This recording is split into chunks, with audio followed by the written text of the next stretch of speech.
लाठी चार्ज, गोली चलाए, लाठी चार्ज। जब हमारे बच्चे मर रहे हैं रोडों पे बिलख रहे हैं तो गोली चला देना, गोली चला दे। हमारे बच्चे भूखे मर रहे हैं, एनओसी के बिना अभी एडमिशन नहीं मिलेगी। 31 मार्च के बाद एनओसी देनी पड़ेगी। 2-2 साल का बकाया पड़ा है। यहाँ पे 2000 का दूध मिल रहा है, खाने के लिए लाले पड़े हैं। क्या करेंगे? डंडे खाएंगे, गोली मारो, जिसने गोली चलानी है चलाए। पॉलिटिकल पार्टी आज तक 1994 से कौन सी सरकार नहीं रही है? एनसी रही है, कांग्रेस रही है, पीडीपी रही है, बीजेपी रही है। किसने हमारा काम किया? 1994 से पहले जगमोहन जी आए थे गवर्नर साहब, उन्होंने 20,000 बंदा परमानेंट किया था। तब भी गवर्नर साहब ने किया था और अब भी गवर्नर साहब से उम्मीद है।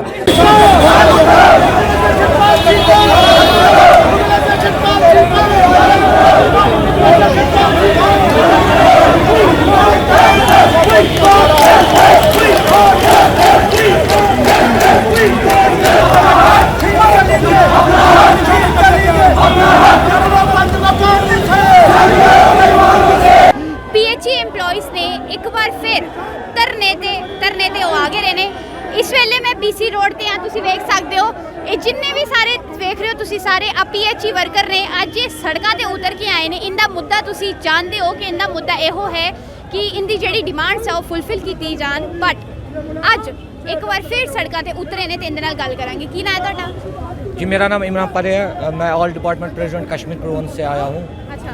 जो यहाँ पे पीएचई में एक प्रोटेस्ट आज होने जा रहा था, तो उसका हम जो कश्मीर प्रवंश से भरपूर सपोर्ट करते हैं, क्योंकि हमारा जो मकसद है, जो यहाँ पे 61,000 लोग हैं उनके साथ जुड़ी हुई 6 लाख फैमिलियाँ हैं। तो हम चाहते हैं कि जो ये आर्जी मुलाजमिन अभी तक जो यहाँ जुल्म में पिस रहा है या हमारी जो अभी तक रेगुलराइजेशन नहीं हुई, हम चाहते हैं कि एज़ पर SRO 64 हमें रेगुलराइजेशन पॉलिसी में लाया जाए। और जो जम्मू कश्मीर यूटी बन गया है, और यूटी में एक चीज़ है जो मिनिमम वेज एक्ट है, जो आपको पता होगा कि 2019 में जब 370 आर्टिकल ख़त्म हुआ था, तो उसके बाद जो हमारे प्रधानमंत्री जी श्री नरेंद्र मोदी जी और हमारे जो अमित शाह जी है, उन्होंने कहा था कि अब जम्मू कश्मीर का जो यहाँ पे कैजुअल लेबर है या यहाँ पे जो डेली वेजर है, सीजनल लेबर है, जितने भी यहाँ पे आर्जी मुलाजमिन हैं, इनके लिए एक जो पॉलिसी है, रेगुलराइजेशन पॉलिसी, वो लाई जाएगी। लेकिन बदकिस्मती की बात यही है कि आज तब से लगभग 5 साल हो गए, अभी तक वो पॉलिसी हमारी आई नहीं। और उसके साथ साथ जो यहाँ पे प्रीवियस गवर्नमेंटें थी, चाहे वो एनसी थी, पीडीपी थी, कांग्रेस थी या और कोई कोalition गवर्नमेंट थी, उन्होंने भी हमारे साथ यही ਤੁਸੀਂ ਸਰਕਾਰ ਦੀ ਗੱਲ ਕੀਤੀ, ਭਾਰਤੀ ਜਨਤਾ ਪਾर्टी ਉਹਦੇ ਨਾਲ ਤੁਸੀਂ ਆਪਣੇ ਮੁੱਦੇ ਦੇ ਬਾਰੇ ਗੱਲ ਕਰਨ ਦੀ कोशिश की? जी बिल्कुल। आपको पता होगा कि बहुत सी बार हम बीजेपी के ऑफिस PMO ऑफिस में डॉक्टर जितेंद्र सिंह से भी मुलाकात हुई, यहाँ पे भी LG साहब से मुलाकात हुई। लेकिन बदकिस्मती की बात यही है कि जब DDC का जब इलेक्शन हुआ, तो जो बीजेपी है उन्होंने मैनिफेस्टो में ये लाया कि जो यहाँ के कैजुअल लेबर है, डेली वेजर है या सीजनल लेबर है, हम इनके लिए रेगुलराइजेशन पॉलिसी लाएंगे। लेकिन बदकिस्मती से यही कहना पड़ रहा है कि उन्होंने अपने जो उनका मैनिफेस्टो था तब DDC इलेक्शन में, वो उससे भी पीडीडी एम्प्लॉइज की मैं बात करूं, पीडीडी एम्प्लॉइज ने क्या किया था, उन्होंने लगभग कुछ दिनों के लिए लाइट जो है वो कंटिन्यूसली शट डाउन करके रखा था, और उसके बाद सरकार ने उनकी डिमांड्स पूरी की, उनको रेगुलराइज कर दिया गया। तो आपको क्या लगता है कि आपको भी इस स्टेज पर आना पड़ेगा तब जाके आपकी डिमांड्स पूरी होंगी? जी बिल्कुल। अब जो प्रोग्राम आने वाला है वो खाली जम्मू में नहीं होगा, क्योंकि हम कश्मीर से आए हैं, और जम्मू कश्मीर में जो प्रोग्राम होगा काम छोड़ हड़ताल का, जो आज एसोसिएशन बैठेगी फैसला लेगी, और पूरे जम्मू कश्मीर में जो प्रोग्राम दिया जाएगा वो काम छोड़ हड़ताल का ही प्रोग्राम। मुझे बताएं, अभी आप लोग काम कर रहे हैं?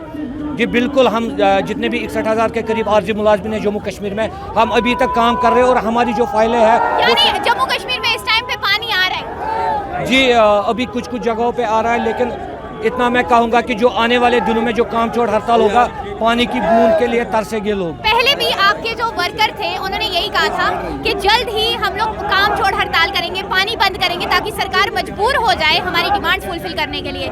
लेकिन आज भी आप लोग उसी तरीके से काम कर रहे हैं, लेकिन एडमिनिस्ट्रेशन आपकी बात नहीं सुन रही है। कारण क्या समझते हैं? जी बिल्कुल। जो हमारे LG साहब है, हमें लगता है कि उनको मिसगाइड किया जा रहा है। जो एडमिनिस्ट्रेटिव में बैठे यहाँ ब्यूरोक्रेट्स है, वो उनको प्रॉपर तरीके से इंफॉर्मेशन नहीं दे पा रहे, क्योंकि आपको पता होगा वो बार बार कहते हैं कि 1,05,000 है, 1,10,000 है, लेकिन हम कहते हैं कि हम खाली 61,000 लोग हैं और इनके साथ 6 लाख फैमिलियाँ जुड़ी हुई है। तो थोड़ा सा मुझे लगता है कि जो हमारे LG साहब हैं उनको मिसगाइड। क्या समझते हैं, आपको भी पीडीडी एम्प्लॉइज की तरह टोटली लाइट मतलब टोटली पानी की सप्लाई जो है बंद करनी पड़ेगी, तब जाके सरकार आपकी बात सुनेगी? क्योंकि आप कंटिन्यूसली अपना काम करते जा रहे हैं और सरकार आपकी डिमांड्स को टोटली अनसुना कर रही है। देखिए मैडम, आप कह रहे हैं पीडी एम्प्लॉय की बात, तो उन्होंने उनके JEE से लेकर चीफ इंजीनियर तक उनके साथ बैठे थे, उन्होंने एकजुटता का संदेश दिया था।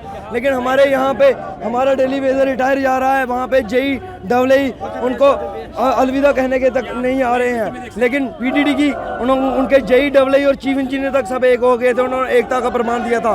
और यहाँ पे पॉलिटिक्स की जा रही है, रविंद्र रैना जी आ रहे हैं हमारे लोगों के बीच, लेकिन झूठे आश्वासन देके वापस जा रहे हैं।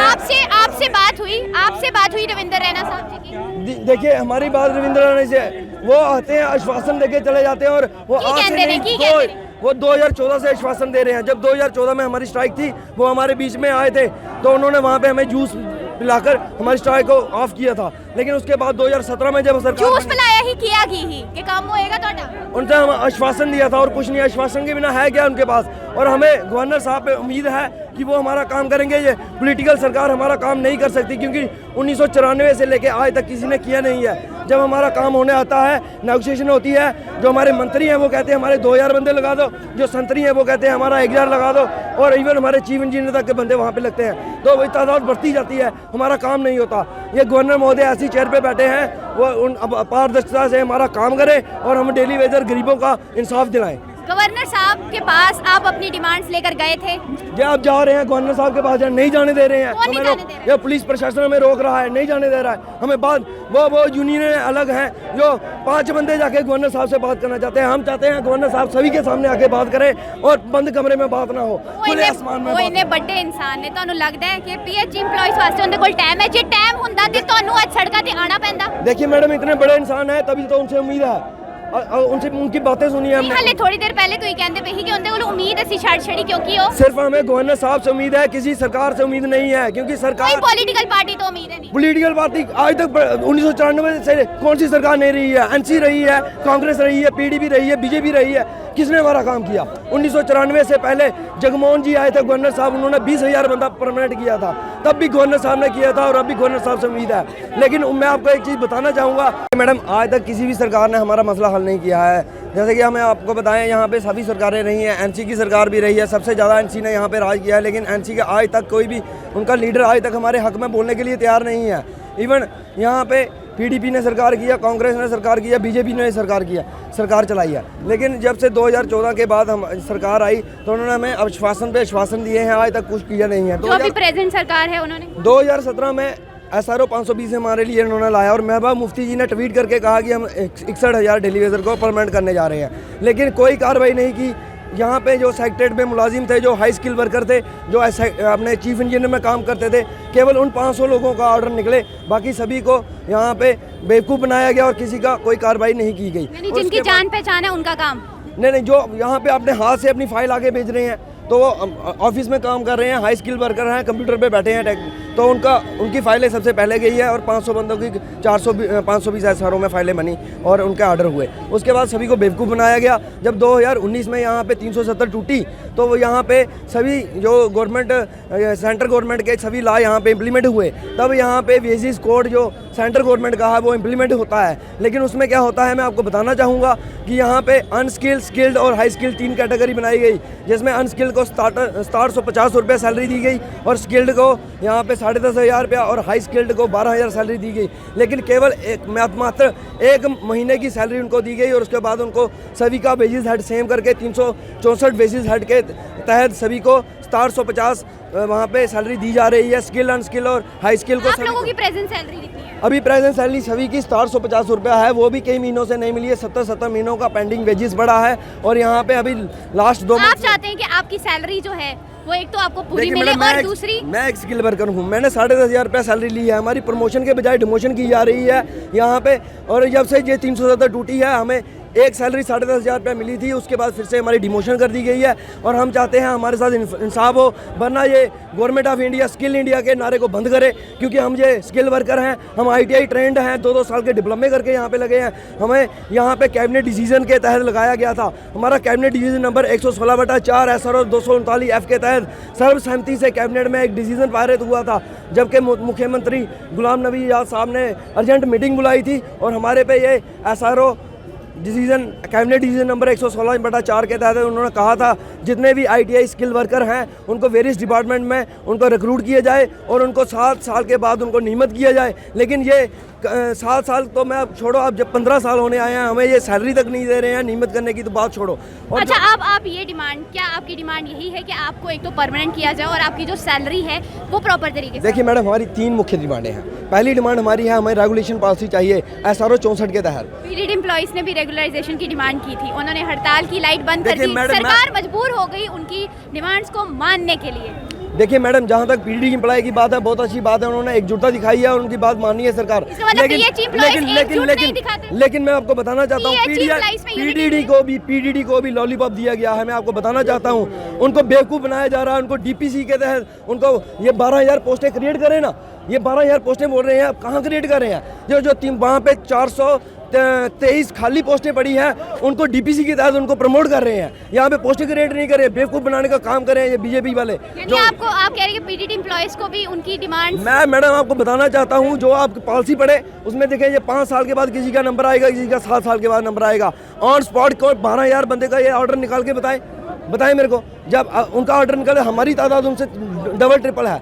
या सबसे ज़्यादा यहाँ पे PH एम्प्लॉइज काम कर रहा है। जल शक्ति विभाग में 32-33 हज़ार बंदा काम कर रहा है, उनका 12,000 बंदा काम कर रहा है। तो हम चाहते हैं कि हमारी तरफ सबसे पहले तवज्जो देके गवर्नर साहब को पर्सनल इनिशिएटिव लेके हमारा मसला ये हल करना चाहिए। अगर गवर्नर साहब आपकी डिमांड आज भी नहीं सुनते, फिर देखिए, अगर गवर्नर साहब हमारी डिमांड नहीं सुनते तो ये देखिए, विधान के तहत, संविधान के तहत हम रोडों पे उतर रहे हैं। यही हमारा आज रोडों पे उतरने वालों को लाठीचार्ज भी होता है। पीछे लाठीचार्ज, गोली चलाए, लाठीचार्ज। जब हमारे बच्चे मर रहे हैं, रोडों पे बिलख रहे हैं, तो गोली चला देना, गोली चला दे। हमारे बच्चे भूखे मर रहे हैं, NOC के बिना अभी एडमिशन नहीं मिलेगी। 31 मार्च के बाद NOC देनी पड़ेगी। 2-2 साल का बकाया पड़ा है। तो यहाँ पे 2,000 का दूध मिल रहा है, खाने के लिए लाले पड़े हैं। क्या करेंगे? डंडे खाएंगे, गोली मारो, जिसने गोली चलानी है चलाए। क्या करेंगे? हमारे बच्चों को पालें, हमारे बच्चों को पाल गए। हमें 22 साल हो गए यहाँ पे काम करते हुए। स्किल वर्कर हैं हम, स्किल वर्कर हैं, डिप्लोमा होल्डर हैं, डिप्लोमा करके आए हैं।